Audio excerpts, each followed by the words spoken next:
Hey guys, we'll go ahead and wait a couple minutes for anybody who wants to join live to let them join.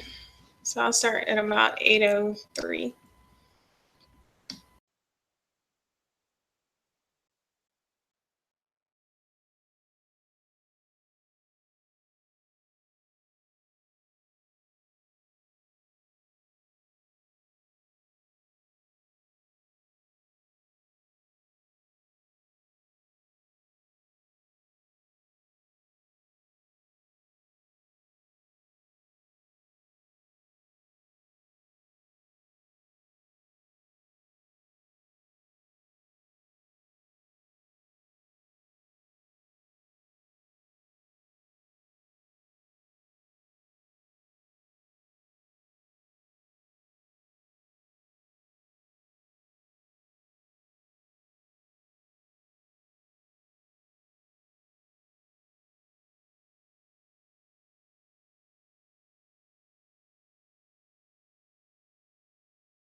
Okay, so we'll go ahead and get started. Lots of questions about the test this week. I'll do my best to answer all the content questions. If there's some that I don't know, I'll either look those up later and get back to you or refer them to the professor's attention. So we'll go ahead and get started with the first question. It says, could you please provide a list of do's and don'ts on the exam? I think I posted a post, let's see, Piazza at 301, if you search for that one, that has the list of all of the logistics for the exam. I posted that after this question was asked. So that basically tells you everything that you can and can't have open when you're running ProctorTrack. So the whitelisted application includes the calculator app on your computer. You can use that, and any of the programming tabs should be fine as long as you can open the app. Nothing's off limits within the calculator app itself. But any type of PDF viewer, internet, except for the ProctorTrack website, you can have that one open. No notepad or anything like that. And then also make sure to note that there's no scratch paper or headphones allowed. You can wear earplugs if you need those, but no headphones.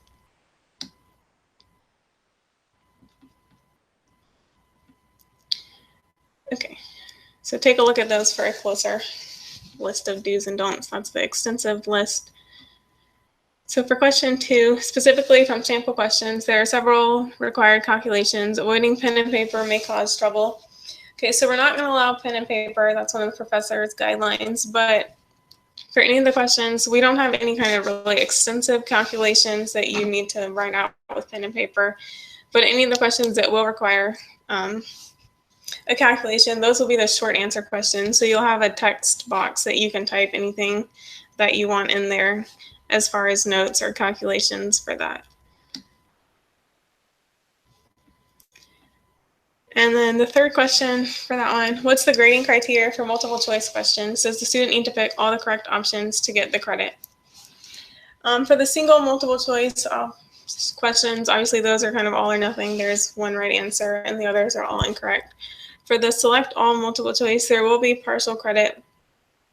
So typically for those, it's divided up into, the points are divided up in between the 5 answers if it's A through E, and then each answer is assigned an equal point value, and you get plus that number of points for the answers that you get correct, and then minus that number of points for the answers that you've chosen incorrectly.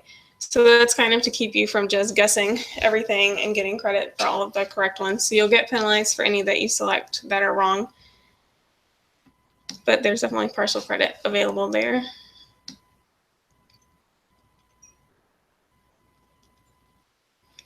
And And then the next question is, can you provide the slides from the lecture? Unfortunately, I don't have these, and I think as far as we've had this course, I took it back in January 2015. We didn't have them then either with the original professor. So I'm not sure that these are available anywhere. But if you were in the student Slack channel, there's some Google Docs that have a couple screenshots, but some basically student notes that they put together last semester.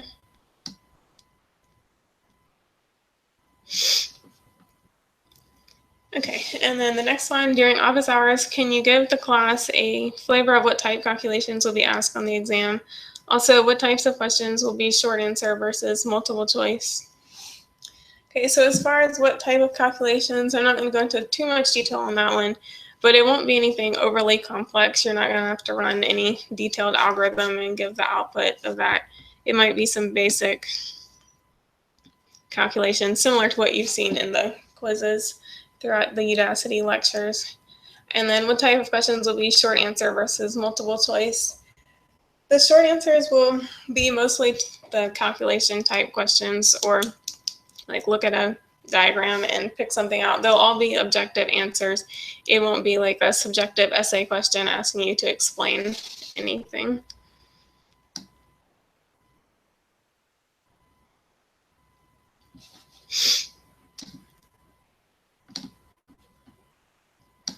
Okay, and then the next one is, can you discuss the important differences between vector routing and linked state? Will we need to calculate using Dijkstra's shortest path? Okay, so for the second part of this question, no, you won't have to do anything as complicated as the shortest path algorithm on the exam.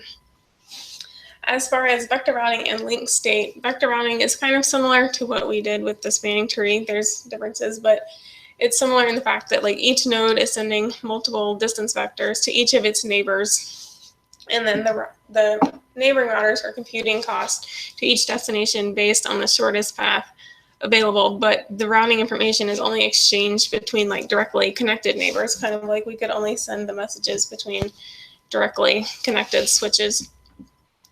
So the router is learning about all the routes in the network, but it doesn't really know where its neighbors learned the route. It just knows which neighbor it learned the route from. And then in the linked state, the linked state algorithm, that one is exchanging kind of like a network map to all the other nodes in the network. So it's not strictly limited to its neighbors, and each node can perform the shortest path computation between itself and everybody else based on like an overall view of the network.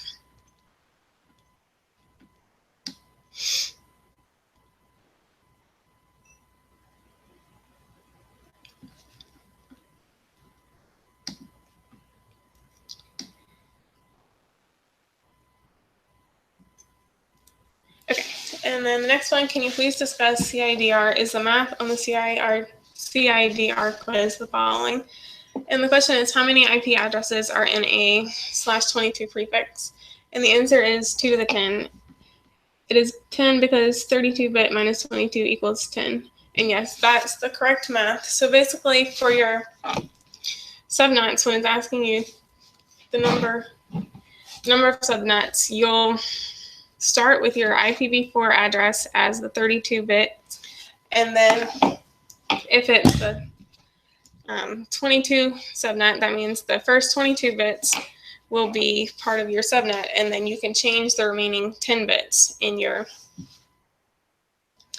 IP addresses. So you subtract the 22 from the 32, and then you have the remaining 10, and then the answer is 2 to the 10 because you have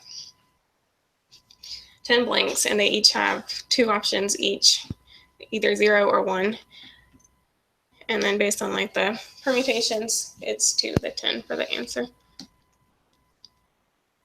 So if it was asking about like a 23, it'd be 32 minus 23 equals 9.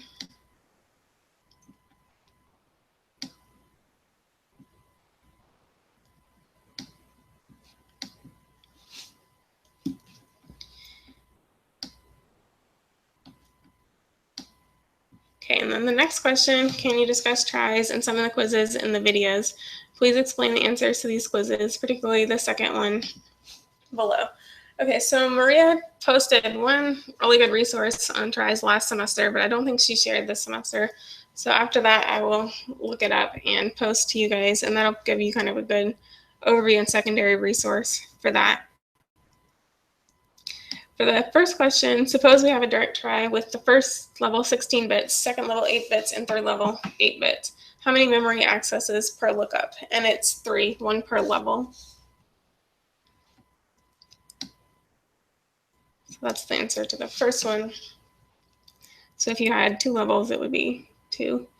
And then the second part of that is how many entries would I need to represent a 20 prefix?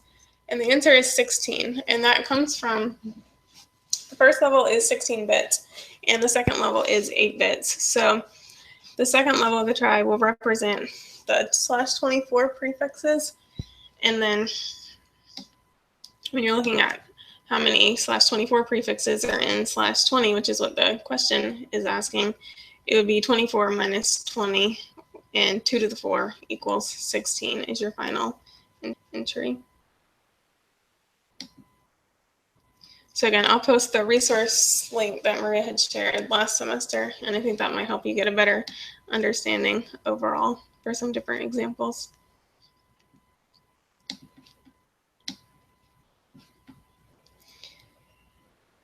Okay, and the next question is, can you review NAT? Why does it violate the end-to-end principle? So the end-to-end principle is basically looking for being able, the intelligence required for the particular application to have the communication on the endpoints of the two systems they're communicating rather than somewhere in the middle of the network.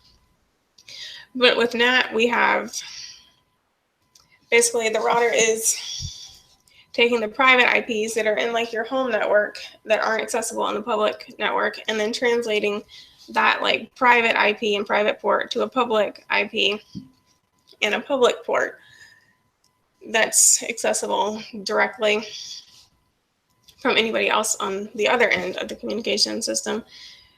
So you're violating the end-to-end argument because the devices like in your home network hiding behind the NAT router that have private addresses, they're not accessible globally, so they can't be directly accessed from anybody else on the public network. So like if the NAT fails, then you won't be able to access those. The mapping will be lost. So your end-to-end will be violated because it kind of gets the NAT's in the middle, so it's not at the final endpoint of your private host.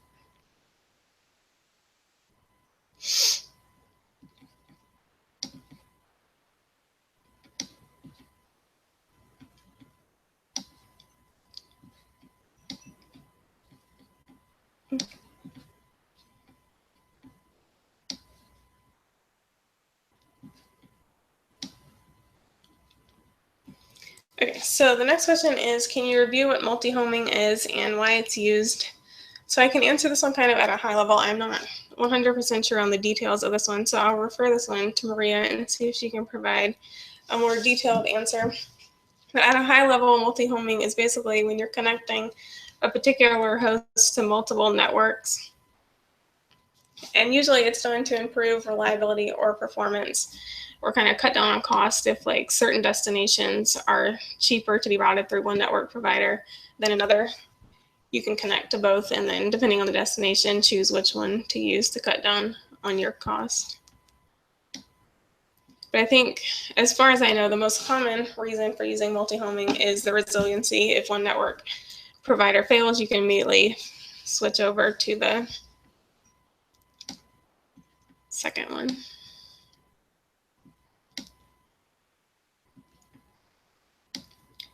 Okay, so the next question is about grading. Can you share with us the progress of grading the projects? I know you said you strive to have the results returned within 2 weeks. Do you think we'd see results this weekend or sometime early next week? Okay, so project 1 is graded. I'm just working on some plagiarism checks that have been taking a little bit longer than I expected because it's a new system that takes a little bit of setup that I wasn't really expecting. So I'm hoping, if I have time after I finish setting up the test tonight, to run the checks and get that taken care of. If not, I will probably end up releasing the grades so you guys can go ahead and get an idea of where you are going into the test sometime tomorrow night or Saturday, pending the results of the plagiarism checks for your finalized grade. But I'm hoping to, at least, if I can't get the plagiarism checks done tonight, they should definitely be done by Sunday night.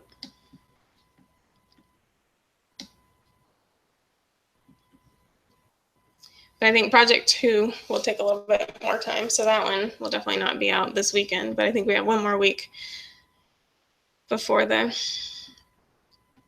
2-week period is up on that one.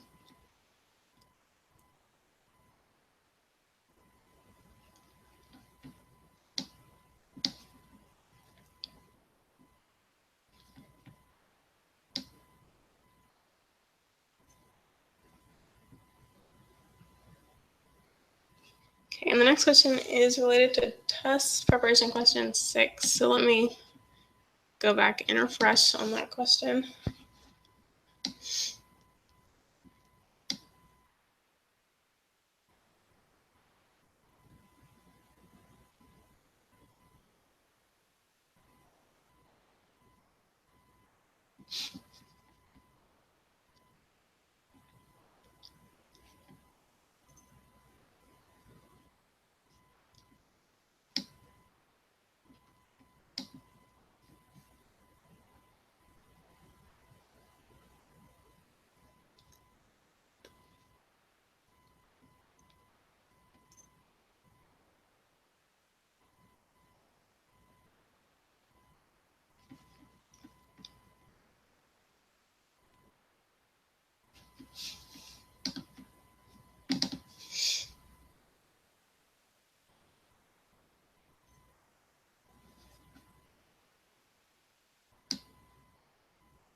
Okay, so the question is, can you please help clarify the use of a port on a switch? For example, can different IP addresses share a common port?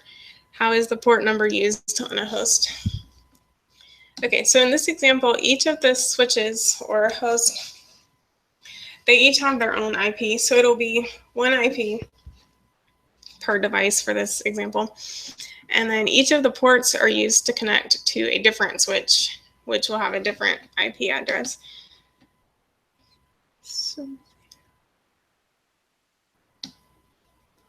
Okay, so in this example, you're asking, I guess, can different IP addresses share a common port? Technically, like,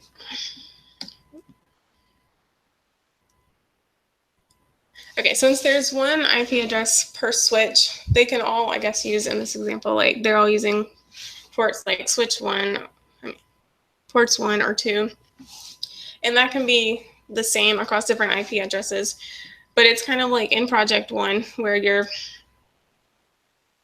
host can only connect one link out of a single port. So each IP will have like unique ports for that specific switch or IP address. But different switches, which will be the ones that have your different IPs, they can have the same port because it's kind of unique to that switch. And then, so hopefully that was not too confusing for the first part of your question. And I interpreted what you were asking correctly. And then the second part, how is the port number used on a host? So if you look at the diagram, like switch 1 is connecting port 3 to port 2 on switch 3. So your ports are what will be used to connect to different switches or different hosts. And that's in the answers what you'll see, like the switch one has like outports of 3 and 2, so it knows which host is connected to port 3 and which host is connected to port 2, and it'll send the traffic out the corresponding port. So this one ties back into project 1 really well, where we were connecting the various switches and hosts on the specific ports.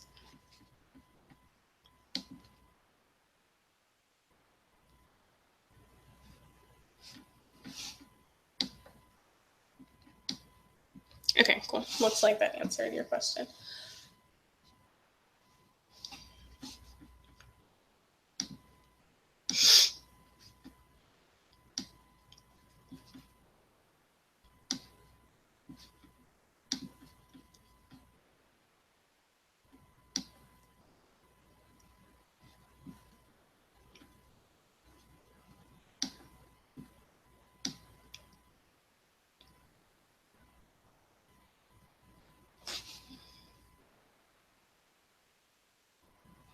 Okay, so I don't see any more questions right now. I'll hang out for a little bit longer, see if there's any more questions added. If not, I will go back to getting tests ready for you guys tomorrow and let you guys get back to studying.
Okay, so I'm gonna go ahead and drop off. Looks like there's no more questions. So good luck on the test and feel free to post on Piazza if you have any issues with that.